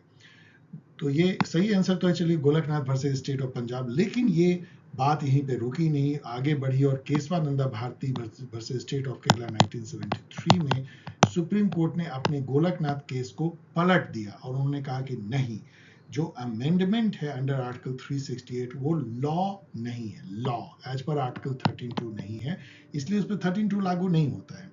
लेकिन इसका मतलब यह है कि पार्लियामेंट चाहे तो फंडामेंटल राइट को अमेंड कर सकती है और किसी पार्ट को कर सकती है, लेकिन उसके एक लिमिटेशन है, उससे वो बंधी हुई है, वो है डॉक्ट्राइन ऑफ बेसिक स्ट्रक्चर। वो कॉन्स्टिट्यूशन के बेसिक फीचर या बेसिक स्ट्रक्चर को चेंज नहीं कर सकती है। और तब से जो है केशवानंदा भारती केस के बाद से बेसिक स्ट्रक्चर डॉक्ट्राइन आया, जो बाद में और उसको जो है एक बलवती हुआ, उसको और आगे बढ़ाया मिनर्वा मिल वर्सेस मिनर्वा मिल केस कह लीजिए 1980 में। Which article of the Constitution of India mentions the village panchayat? तो ये तो मतलब एक आसान क्वेश्चन होना चाहिए, क्योंकि मैं हमेशा कहता हूं कि जितने डीपीएसपी हैं उसको लिस्ट बना करके लिख लीजिए और उसको पढ़ लीजिए कि कौन जो है वर्कर्स पार्टिसिपेशन इन मैनेजमेंट है, कौन equal pay of equal work है, कौन जो है यूनिफॉर्म सिविल कोड है, कौन मॉन्यूमेंट को बचाने के लिए है, कौन जुडिशरी और जुडिशरी एग्जीक्यूटिव को सेपरेट करता है, कौन इंटरनेशनल रिलेशन, ऑल सबको याद कर लीजिए। So it is article 40। ये भी जानिए कि ये आर्टिकल और एक आध और आर्टिकल सीधा जो है वो गांधीयन थॉट पे भी आधारित है। Sarkaria Commission was established to study what? Sarkaria Commission was one of the Center-State Relation Commission. In fact ये फर्स्ट ऐसी कमीशन थी जो सेंटर स्टेट के रिलेशन पे थी। बाद में MM मुंशी कमीशन बनी 2007 में और राज मुन्नार कमीशन 1969 में। अभी हाल में डीएमके गवर्नमेंट ने अगेन, इनफैक्ट ये भी डीएमके गवर्नमेंट ने ही बनाया था, उन्होंने जो है कुरियन कमेटी, या देख लीजिएगा जोसेफ, मैं नाम भूल रहा हूँ, केरला से ही थे, वो सुप्रीम कोर्ट के जज थे, उनकी अध्यक्षता में एक जो है उन्होंने अगेन एक सेंटर स्टेट रिलेशन बनाया। तो ये भी बड़ी यूनिक केस है कि ना कि सेंटर बल्कि स्टेट जो है वो कमीशन नियुक्त कर रहा है सेंटर स्टेट के रिलेशन को अध्ययन करने के लिए। Sarkaria Commission was first such commission to study relation between center and state. 31 देखिए, by which article of the Constitution of India is the President of India elected? ये क्वेश्चन भी invalid है, क्योंकि आर्टिकल 54 और 55 दोनों ही जो हैं रिलेटेड हैं प्रेसिडेंट के इलेक्शन से। आर्टिकल 54 में ये लिखा हुआ है कि जो इलेक्टोरल कॉलेज होगा जो प्रेसिडेंट को चुनेगा वो कौन होगा, तो सभी इलेक्टेड मेंबर जो दोनों हाउसेस पार्लियामेंट के एमपी, लोकसभा एमपी, राज्यसभा वो, और जो इलेक्टेड मेंबर जो स्टेट लेजिस्लेटिव असेंबली के हैं एमएलए जो इलेक्टेड हैं, ये दोनों मिल करके जो है चुनेंगे। आर्टिकल 55 कहता है कि किस तरीके से चुनेंगे, तो ये जो है वोटिंग सिस्टम तो proportional representation by single transferable vote होगी, और कैसे एक एमएलए का वोट निकाला जाएगा स्टेट में और कैसे एमपी का वोट, इन सब का कैलकुलेशन आर्टिकल 55 में। गौर से पढ़ भी लीजिएगा, अंदर घुस के यदि क्वेश्चन पूछे तो उसके अंदर भी पूछ सकते हैं। 32 देखिए, by which article of the Constitution of India the Council of Minister with the Prime Minister at the head aids and advise the President? ये है आर्टिकल 74। मतलब इस आर्टिकल के तहत ये है कि राष्ट्रपति के हाथ पांव बिल्कुल बंधे हुए हैं। इसमें ये लिखा हुआ है आर्टिकल 74 में, 74, there shall be a council of minister with the prime minister at the head to aid and advise the president who shall का मतलब होता है बिल्कुल, कोई उपाय उनके पास नहीं है। कॉन्स्टिट्यूशन में यदि मे लिखा हो इसका मतलब बहुत ही माइल्ड है, विल लिखा हो तो चलो थोड़ा सा कड़ा है, और शैल का मतलब कि कोई उपाय नहीं है। सो president who shell in the exercise of his function act in accordance with such advice। इस टाइप से जो हाथ पांव कॉन्स्टिट्यूशनली बांध दिया गया प्रेसिडेंट का, with the aid and advice of the council of minister ही काम कर सकते हैं, उनके डिस्क्रिप्शन को ऑलमोस्ट खत्म कर दिया गया। ये किया गया था 42nd अमेंडमेंट 1976 से। 44th अमेंडमेंट में थोड़े से उनको उनके हाथ पांव को खोले गए। ये कहा गया कि एक बार वो काउंसिल ऑफ मिनिस्टर के रिकमेंडेशन को वापस कर सकते हैं कि प्लीज पुनर्विचार कर लीजिए, लेकिन यदि फिर से विचार करके यदि काउंसिल ऑफ मिनिस्टर ने वही एडवाइस भेज दिया तो सेकेंड टाइम राष्ट्रपति के पास में कोई उपाय नहीं है उसको मानने के अलावा। 33 the ordinances issued by the governor are subject to approval by। तो ऑर्डिनेंस जो है या कोई भी जो गवर्नर काम करता है उसका सब्जेक्ट टू अप्रूवल, तो मतलब क्या कहा जाए, इसका कहने का मतलब ये है, चलिए ये एक अलग तरह की बात है, जो मैं कह रहा था उसको छोड़ दीजिए। ये कह रहे हैं कि ऑर्डिनेंसेस तो गवर्नर इशू कर सकते हैं, इनफैक्ट ऑर्डिनेंस इशू भी गवर्नर काउंसिल ऑफ मिनिस्टर के सलाह से ही करते हैं। ऐसा नहीं होता है कि वो अपने आप उनको मर्जी आए अपने ऑफिस में कोई किसी ऑर्डिनेंस को उन्होंने जारी कर दिया, ऐसा नहीं होता है। ये गवर्नमेंट का वेल थॉट एक विचार होता है। जब लेजिस्लेटिव असेंबली जो है वो नहीं है सेशन में, तो गवर्नमेंट जो है वो लॉ नहीं बना सकती लेजिस्लेचर के थ्रू, तो वो एग्जीक्यूटिव ऑर्डर के थ्रू लॉ बनाती है, उसको ऑर्डिनेंस कहते हैं। लेकिन उस ऑर्डिनेंस को जैसे ही लेजिस्लेचर बैठ जाए स्टेट लेजिस्लेचर, उससे उसका अप्रूवल चाहिए होता है, नहीं तो वो निरस्त हो जाएगा, ऐसे ही वो खत्म हो जाएगा। यहाँ पे याद कर लीजिए कि आर्टिकल 123 जो है वो प्रेसिडेंट के द्वारा ऑर्डिनेंस जारी करने का है, और आर्टिकल 213 इसको सिंपली बदल सकते हैं, 2 को इधर ले आइए 13, तो 213 याद करने में आसानी होगी आपको, ऑर्डिनेंस बाय गवर्नर। ये बात ध्यान रखिए कि ऑर्डिनेंस एक नॉर्मल कानून जैसा ही होता है। जितने कानून के जो फीचर्स हैं कि ये बैक डेट से लागू हो सकता है, ये पुराने किसी एक्ट को जो है वो मॉडिफाई भी कर सकता है, ये सारी चीजें जो हैं ऑर्डिनेंस पे भी लागू होती हैं। नेक्स्ट क्वेश्चन देखिए, what is the maximum gap permissible between two session of the parliament. अभी आपको पता है एक सेशन होने वाली है, और अभी हाल में इस सेशन को हम जो है मॉनसून सेशन कहते हैं, इसके पहले बजट सेशन हुआ था, तो इन दोनों के बीच में 6 महीने से अधिक का गैप नहीं होना चाहिए। ये बात कहाँ लिखा हुआ है आर्टिकल 85 में, जहाँ ये लिखा हुआ है the president shall from time to time summon each house of parliament to meet at such time and place as he thinks fit, but 6 months shall not intervene between its last sitting in one session and the date appointed for its first sitting in the next session। तक घुमा फिरा के यही कहें कि 2 session के बीच में 6 महीने से अधिक पीरियड नहीं होना चाहिए।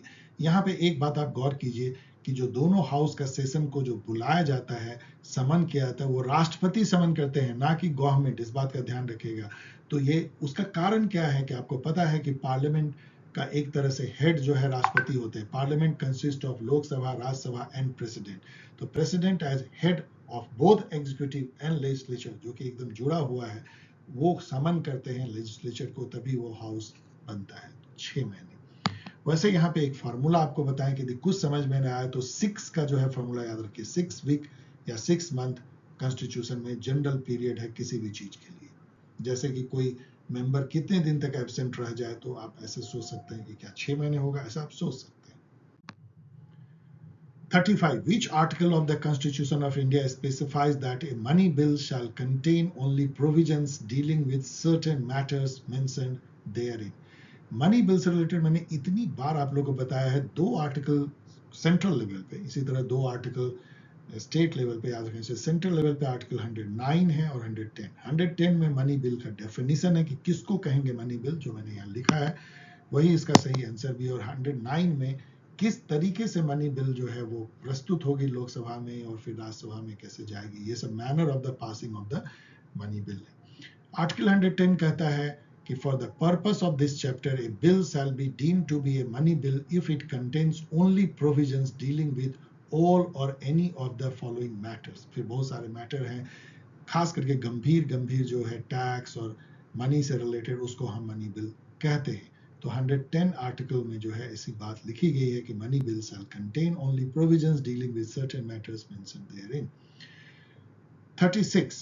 Rajya Sabha can delay the finance bill sent for its consideration by the Lok Sabha for a maximum period of। अब यहाँ पे ये इन्होंने फाइनेंस बिल लिख दिया है। आई थिंक ये एक कंफ्यूजन है। फाइनेंस बिल और मनी बिल में फर्क होता है। फाइनेंस बिल अंडर आर्टिकल 117 के अंदर है, वो ऐसा बिल है जिसमें कि कुछ छोटे मोटे इधर उधर लोकल बॉडी जो फी लगाती है, लाइसेंस फी, फाइन, इन सब का पिक्यूनियरी मैटर रिलेटेड टू, मतलब छोटे मोटे matter related to taxation and money है, लेकिन वो भारी भरकम मैटर नहीं है और इसीलिए वो मनी बिल नहीं है। लेकिन उसमें भी बहुत ही कंफ्यूजन है कि एक तरह का फाइनेंस बिल को मनी बिल तरह ट्रीट किया जाता है, लेकिन उसको छोड़ दीजिए। फाइनेंस बिल 117 में है जो कि मनी बिल नहीं है, इसलिए फाइनेंस बिल नहीं होगा, ये मनी बिल होना चाहिए।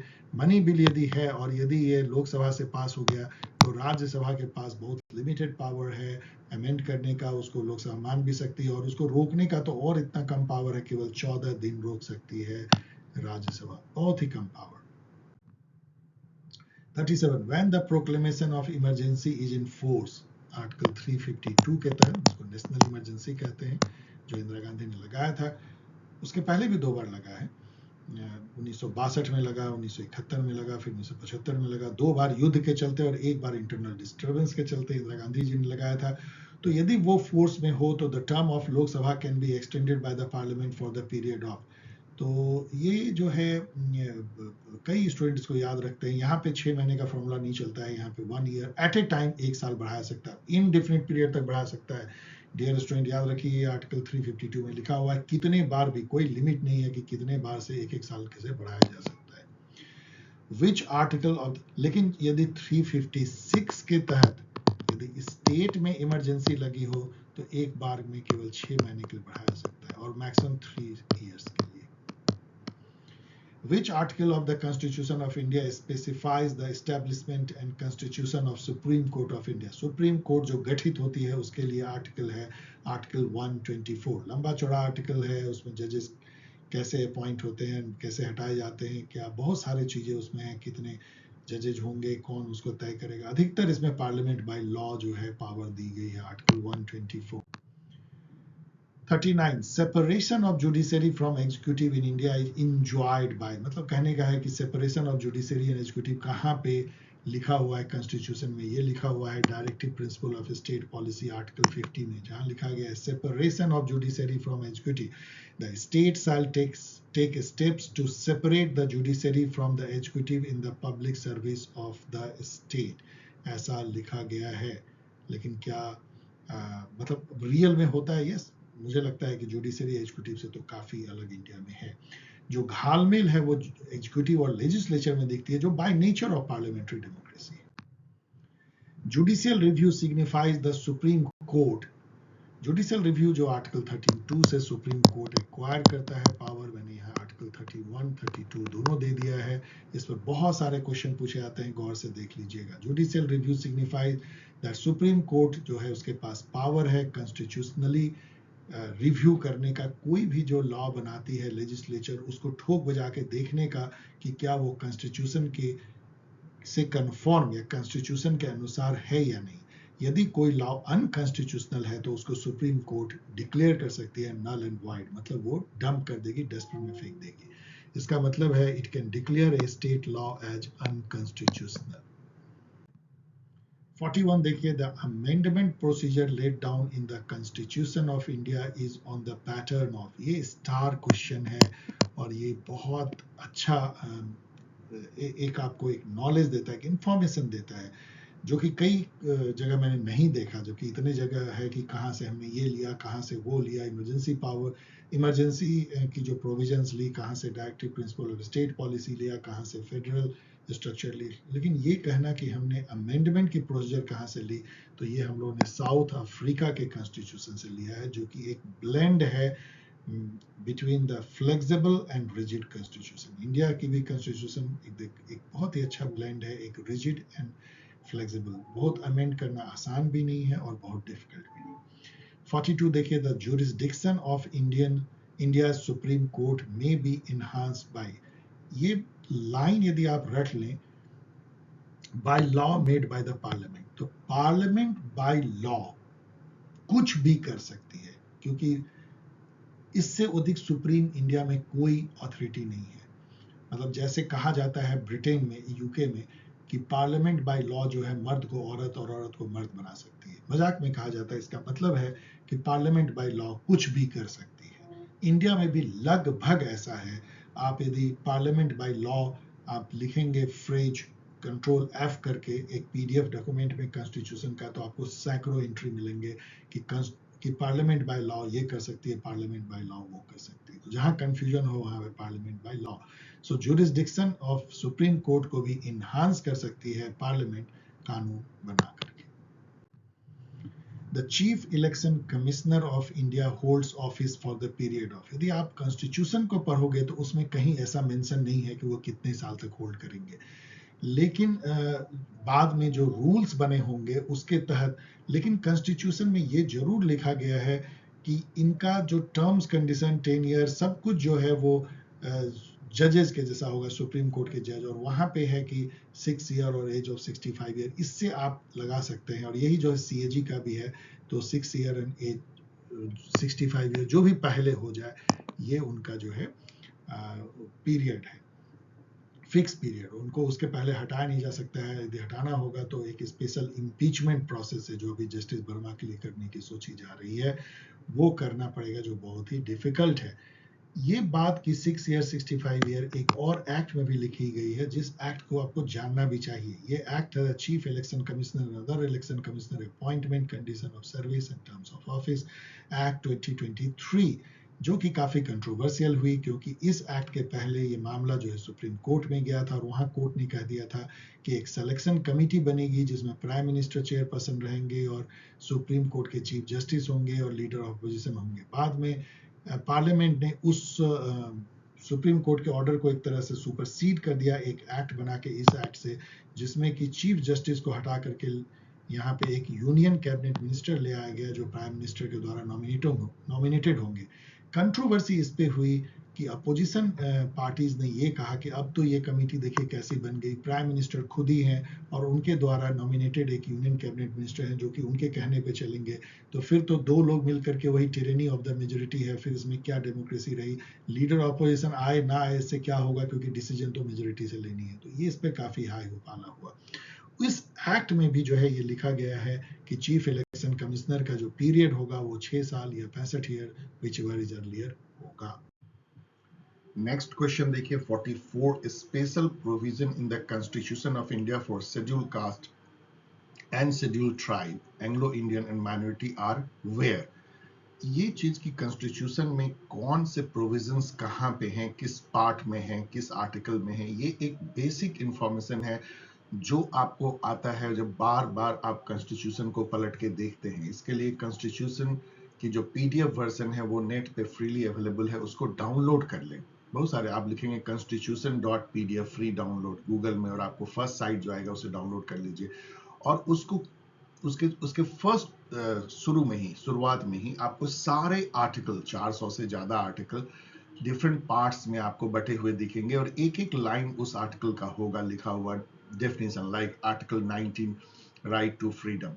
तो इस तरह से आप एक ही झटके में करीब आधे घंटे से पौने घंटे में ही पूरे कॉन्स्टिट्यूशन का एक लेखा जोखा ले सकते हैं, उस लिस्ट को देख के, लिस्ट ऑफ आर्टिकल को देख के, जो कि पार्ट वाइज अरेंज है। फिर आप थोड़ा शेड्यूल देख लीजिए, और जिन आर्टिकल को आपको लगता है कि इम्पॉर्टेंट है, मतलब करीब 50-60 आर्टिकल, उसको अंदर घुस करके आप कंट्रोल एफ करके खोज भी सकते हैं। मान लीजिए 25 आर्टिकल आपको खोजनी है, तो कंट्रोल एफ दीजिए 25, और आप 25 पे 1-2 क्लिक में पहुंच जाएंगे, और फिर उसको पढ़िए एक बार नहीं, कम से कम 2-3 बार, क्योंकि कॉन्स्टिट्यूशन की लैंग्वेज लीगलिस्टिक है, थोड़ी घूमी हुई है, तो आपको सिंपल वे में समझाया नहीं गया है। तो उसको, इसी के लिए इस पे इतने सारे बुक्स निकल गए हैं जिसको कॉन्स्टिट्यूशनल कमेंट्री कहते हैं, डीडी बसु की हो या अदर। तो आप खुद भी लेकिन 2-3 बार पढ़ करके उसको समझ सकते हैं। अब यहाँ पे देखिए कि कॉन्स्टिट्यूशन में जो आर्टिकल 330 से 342 के बीच में है, जो कि पार्ट 16 में है, ना कि पार्ट 3 में, वहां पे जो है डिफरेंट जो क्लासेज हैं जो पिछड़े हुए रह गए, schedule caste, schedule tribe, backward classes, उनके कमीशंस एंड ऑल, इन सब के बारे में जो है लिखी हुई है। तो ये गलत है, क्योंकि यहाँ पे ये तो सही है, लेकिन यहाँ जो पार्ट 3 कह दिया गया, इसके चलते ये गलत है। पार्ट 3 में तो फंडामेंटल राइट है, तो पार्ट 16 ऑफ द कॉन्स्टिट्यूशन ये बिल्कुल सही है। लेकिन आर्टिकल मुझे लगता है कि 332, 342 ये यहाँ पे सही था। When was the first 5-year plan introduced? तो ये चीज, चलिए इसी क्वेश्चन के बहाने सारे जो 5-year प्लान हैं वो कब से कब तक हुए और कब प्लान हॉलीडे हुए एक नजर दौड़ाते हैं। फर्स्ट 5-year प्लान 51 to 56 पे चलता है, 5 साल के लिए होती है। आपको पता है हम लोगों ने इसको यूएसएसआर से अडॉप्ट किया था, नेहरू जी ने प्लानिंग कमीशन बनाया था। सेकेंड 5-year प्लान 56 to 61 के बीच में आता है, 5 साल। फर्स्ट 5-year प्लान जो है एग्रीकल्चर और रूरल डेवलपमेंट पे फोकस था, जबकि second 5-year plan big bang industrial development, जिसको कि महालनोबिस प्लान भी कहते हैं, महालनोबिस जो है वो इंडियन स्टैटिस्टिकल ऑर्गेनाइजेशन के चीफ थे, और वो सेकेंड 5 ईयर प्लान में जो बिग इंडस्ट्री की परिकल्पना हैवी इंडस्ट्री की नेहरू जी ने की थी, जिसको वो कहते थे कि commanding Heights of the Indian economy, तो उसको बनाने वाले थे महालनोबिस। तो सेकेंड 5 ईयर प्लान 56 से 61, थर्ड 5 ईयर प्लान 61 से 66। उसके बाद इंडिया की इकोनॉमिक कंडीशन बहुत ही खराब हो जाती है और प्लान हॉलीडे लेना पड़ता है। यही वो पीरियड था जहाँ पॉलिटिकल इनस्टेबिलिटी भी थी। नेहरू जी का डेथ के बाद शास्त्री जी आए, शास्त्री जी के बाद इंदिरा गांधी, और बहुत अनस्टेबल कंडीशन था, महंगाई बहुत ज्यादा था। तो प्लान को रोक के 3 साल जो है रोलिंग प्लान बनाया गया, एक साल का प्लान 66 to 69। ये भी पूछा जाता है। फिर फोर्थ प्लान से लेकर के अब आगे आप खुद देख लीजिएगा, यहाँ भी एक रोलिंग प्लान जनता पार्टी गवर्नमेंट लेकर के आती है, और यहाँ भी एक एनुअल प्लान। तो 3 बार जो है एनुअल प्लान आया है। और लास्ट प्लान ये भी पूछा जाता है कि अंतिम प्लान कौन सा था। अंतिम 12 5 ईयर प्लान था। यहाँ पे गौर कीजिए कि 2015 के 1 जनवरी को ऑलरेडी नीति आयोग आ जाता है, लेकिन इस प्लान को बंद नहीं किया जाता है और 17 तक चलने दिया जाता है, लेकिन कोई 13वां 5 ईयर प्लान नहीं होता है। सो इसका सही जवाब हो जाएगा 1951। When was National Development Council formed? इसका मैं मेमोरी से बोल रहा हूं, मैंने 1-2 दिन पहले देखा था। 1952 51 में प्लानिंग शुरू हुई है, और 1 साल बाद प्लानिंग कमीशन जो है वो मुझे लगता है 1950 में ही बनी थी, और उसके 2 साल बाद जो है नेशनल डेवलपमेंट काउंसिल बनाया गया था। नेशनल डेवलपमेंट काउंसिल भी जो बनाया गया था वो प्लानिंग के लिए बनाया गया था। उसमें ये हुआ था कि सभी चीफ मिनिस्टर जो है वो उसके मेंबर होंगे, प्राइम मिनिस्टर चेयर करेंगे, और वहां पे जो है इंडिया के डेवलपमेंट को जो प्लानिंग के थ्रू हो रही है उसकी चर्चा की जाएगी, उसको कैसे सबसे अच्छे ढंग से किया जाए। नेशनल डेवलपमेंट काउंसिल और प्लानिंग कमीशन दोनों ही कैबिनेट के सिंपल रिजोल्यूशन से बनी थी। इस बात को समझिए, मतलब सीधे कैबिनेट की बैठक होती है, उसमें प्रस्ताव पारित होता है और उसके रिजोल्यूशन से बनती है। इस टाइप के जो ऑर्गेनाइजेशन होते हैं ना तो किसी कानून से बनते हैं और ना ही कॉन्स्टिट्यूशन में लिखे गए हैं। इसके चलते प्लानिंग कमीशन और डेवलपमेंट काउंसिल दोनों को आप कह सकते हैं कि it was neither constitutional nor statutory organisation. और इसी तरह की ऑर्गेनाइजेशन नीति आयोग भी है, वो भी कैबिनेट के सिंपल रिजोल्यूशन से बनी है, ना किसी एक्ट से और ना ही कॉन्स्टिट्यूशन के किसी धारा से। लेकिन इसको चेक कर लीजिएगा अपने क्वेश्चन मार्क के द्वारा। Which of the following is not a duty of district magistrate? District magistrate की जो ड्यूटी है आपको पता है, वो डिस्ट्रिक्ट में लॉ एंड ऑर्डर के लिए जिम्मेदार होते हैं, लैंड रेवेन्यू कलेक्ट करते हैं, इसलिए उनको कलेक्टर भी कहा जाता है। Implementation of poverty alleviation programme भी कर सकते हैं, बहुत सारे प्रोग्राम। वैसे तो इसके लिए आजकल अब डिस्ट्रिक्ट डेवलपमेंट कमिश्नर डीडीसी भी नियुक्त होने लगे हैं। Conduct of local body election, no not at all, ये काम डिस्ट्रिक्ट कलेक्टर का नहीं है, ये काम स्टेट इलेक्शन कमीशन का है as per 73rd constitutional amendment, जिसके लिए कि एक पूरी कॉन्स्टिट्यूशन की धारा है 243K, जिसके तहत कि सभी लोकल बॉडी इलेक्शन जो होते हैं, चाहे वो पंचायत की हो चाहे म्यूनिसिपैलिटी, उसको कराने की जिम्मेदारी स्टेट इलेक्शन कमीशन की होती है, जो एक कॉन्स्टिट्यूशनल बॉडी है। So this is the correct answer. The election of panchayat are to be held, तो अब इसी धारा के अनुसार इलेक्शन ऑफ पंचायत जो है हर 5 साल पे होती है, जैसे कि लोकसभा की चुनाव होते हैं या एमएलए के चुनाव होते हैं। लेकिन यहाँ पे गौर करने की बात है, एज पर 243 डी है, देख लीजिएगा कौन सी धारा है, जिसके तहत ये बहुत इंटरेस्टिंग है कि मान लीजिए एक पंचायत जो है 5 साल के लिए चुनी जाती है, उनका ड्यूरेशन यहाँ तक था। अब यहाँ पे आते आते 2 साल में ही वो भंग कर दी जाती है। कई कारणों से पंचायत भंग की जा सकती है। यदि भंग कर दी गई तो फिर इलेक्शन होगा, जो कि 6 महीने के अंदर होना चाहिए, लेकिन उसका जो कार्यकाल होगा 5 साल नहीं होगा, वो जो बचे हुए जो पीरियड है रिमेनिंग जो 3 साल, बस उतना ही उसका कार्यकाल होगा। इस बात को ध्यान रखिएगा। According to 73rd Constitutional Amendment Act, the minimum age for contesting election to the Panchayati Raj institution कितना होना चाहिए? क्यों ना इसके थ्रू पूरा ही रख लीजिए कि इंडियन इलेक्शन सिस्टम में क्या क्या मिनिमम एज चाहिए। पंचायत के लिए मात्र 21 साल चाहिए। गौर कीजिए, वोट देने के लिए 18 साल। तो केवल 3 साल के बाद आप जो है पंचायत के जो मेंबर बन सकते हैं, और हर लेवल के, मतलब जिला परिषद के भी बन सकते हैं, पंचायत समिति जो मिडिल लेवल पे है, और ग्राम पंचायत के भी। एमएलए और लोकसभा एमपी के लिए 25 साल की मिनिमम उम्र है, लेकिन MLC member of legislative council और राज्यसभा एमपी के लिए 30 साल, क्योंकि उसको हाउस ऑफ एल्डर्स कहा जाता है। थोड़ी उम्र ज्यादा चाहिए। और गवर्नर प्रेसिडेंट इस टाइप की पोस्ट के लिए 35 साल, तो ये 21 साल है। The state election commission conducts control and supervises municipal election अंदर, अब ये तो हम लोगों ने देख लिया कि स्टेट इलेक्शन कमीशन जो है वर्क्स एज पर आर्टिकल 243 के, और ये सुपरवाइज करते हैं पंचायत एंड म्यूनिसिपैलिटी के इलेक्शन को, लोकल बॉडी इलेक्शन। 51 देखिए, the method of peaceful settlement of dispute was first obtained by, ये क्वेश्चन डिफिकल्ट है बट वेरी गुड क्वेश्चन है। आप ये इसमें कंफ्यूज हो सकते हैं कि क्या यूएन चार्टर में है, covenant of league of nation जो बनी थी फर्स्ट वर्ल्ड वॉर के बाद, वो है या हेग कॉन्फ्रेंस है। सही जवाब इसका है द हेग कॉन्फ्रेंस ऑफ 1899 इन 1907। इसके बारे में मैंने कुछ यहाँ लिखा है और आपको नेट पे जाके पढ़ना चाहिए और जरूर याद रखना चाहिए। On what date did UNO adopt the Universal Declaration of Human Rights? अब तो ये क्वेश्चन एक घिसी पीटी क्वेश्चन हो गई, हर स्टूडेंट लगभग इसको याद कर लेते हैं। 10 दिसंबर 1948, यहाँ तक याद कर लेते हैं कि जो यूनाइटेड नेशन की ह्यूमन डिक्लेरेशन ऑफ राइट्स है, राइट्स ऑफ ह्यूमन डिक्लेरेशन कह लीजिए, universal declaration of human rights, उसमें 30 आर्टिकल हैं, यहाँ तक भी याद कर लेते हैं। इसके अलावा स्टूडेंट ये भी याद करते हैं कि जितने भी कोवेनेंट हैं ह्यूमन राइट्स रिलेटेड, जिसमें कि वुमेन के लिए है, विस्थापितों के लिए, माइग्रेंट्स के लिए, बच्चों के लिए, चाइल्ड के लिए सीआरसी कहते हैं, विकलांग व्यक्तियों के लिए है, इन सब को याद कर लेते हैं तो वो जरूर आप नेट पे जाइए, मेरे गाइड में देखिए, यूजीसी नेट गाइड में, फैक्ट शीट में है, कई जगह आपको मिलेंगे और आप उसको याद कर लीजिए। What is the term of a non permanent member of the security council of UN? तो नॉन परमानेंट मेंबर आपको पता है कि 10 जो है नॉन परमानेंट मेंबर होते हैं और 5 परमानेंट मेंबर होते हैं। 5 परमानेंट मेंबर को P5 कहते हैं, परमानेंट 5, जिसमें आते हैं यूएसए, यूके, रसिया, चाइना, फ्रांस। तो ये जो 5 ताकत हैं, इनको वीटो पावर है। अब वीटो पावर क्या होती है? कोई भी प्रस्ताव यदि यूनाइटेड नेशन के सिक्योरिटी काउंसिल में आता है, उसमें यदि 5 यस नहीं बोलते हैं तो प्रस्ताव पास नहीं हो सकता। इसके चलते समझिए यूएनएससी एक तरह से डिफंक्ट है, कुछ भी नहीं कर पाता है। रसिया जब यूक्रेन पे अटैक करता है तो रसिया वीटो कर देता है, कोई भी प्रस्ताव यदि आता है शांति का तो रसिया वीटो कर देगा।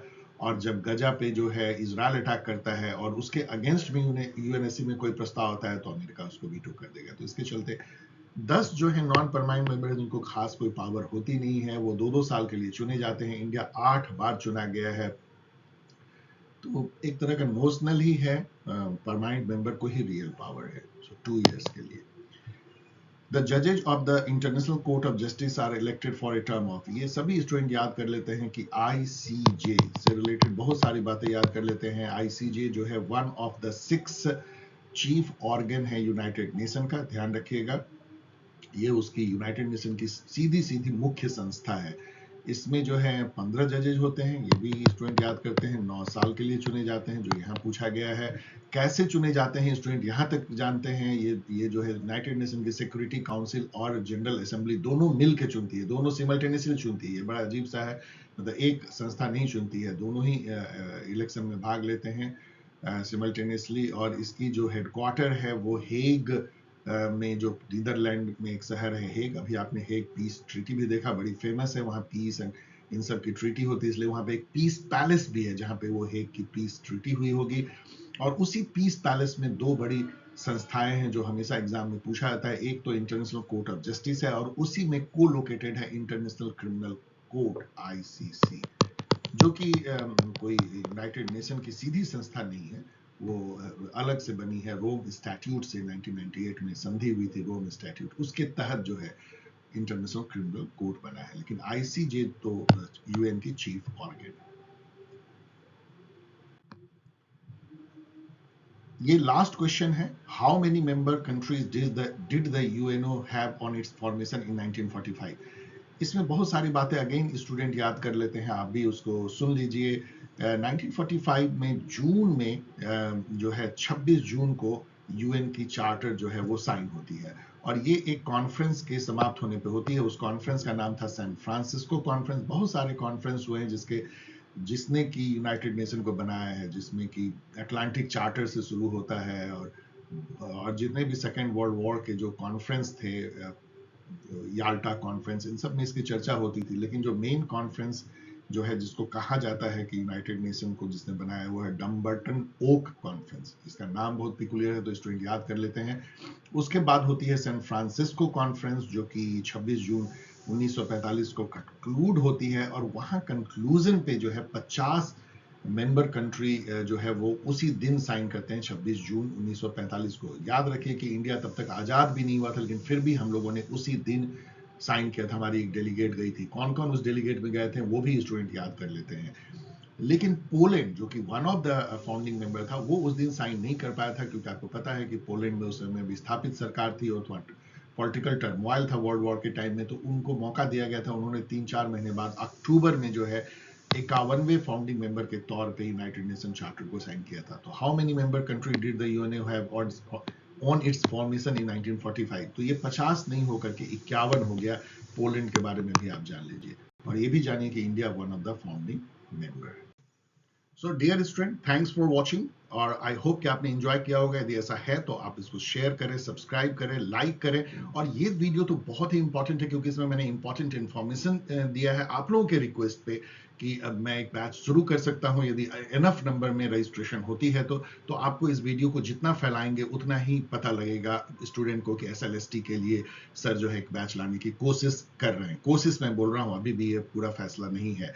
फिर से मैं आपको याद दिला रहा हूं कि आप रजिस्टर कर सकते हैं क्रैश कोर्स में ज्वाइन करने को, वेस्ट बंगाल SLST 2025 polschehelp@gmail.com। ये तो बहुत आसान स्पेलिंग है। इसमें आप अपने नेम, टेलीग्राम आईडी और मोबाइल नंबर भेजें। इस तरीके से आप मुझसे जुड़ सकते हैं, सवाल पूछ सकते हैं। मैंने हमेशा कोशिश की है कि आपके सवालों के जवाब देने की, यदि वो 1-2 लाइन में दिया जाए। प्लीज वैसे ही सवाल पूछिए, ऑब्जेक्टिव टाइप के सवाल जिसको कि आसानी से दिया जाए। चलिए मिलते हैं किसी एक और वीडियो के साथ, तब तक के लिए कीप स्माइलिंग, बी हैप्पी।